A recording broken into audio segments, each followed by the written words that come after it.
having a look up the big road that's being built or being widened up north, and that's heading south on the road, and you can see it's quite close to the property line, which right now would be the tree next to the power line there, I guess.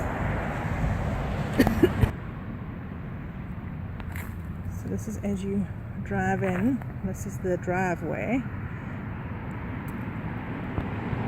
It's trees. I don't know if the height will be an issue. And you can see how this road is being widened. And probably being widened all the way to the yellow pole there, which you see next to the power line.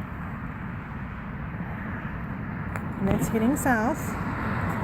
And that's heading north to highway at the top there, highway 388. And then as you walk along here, you'll see this is the access road to the storage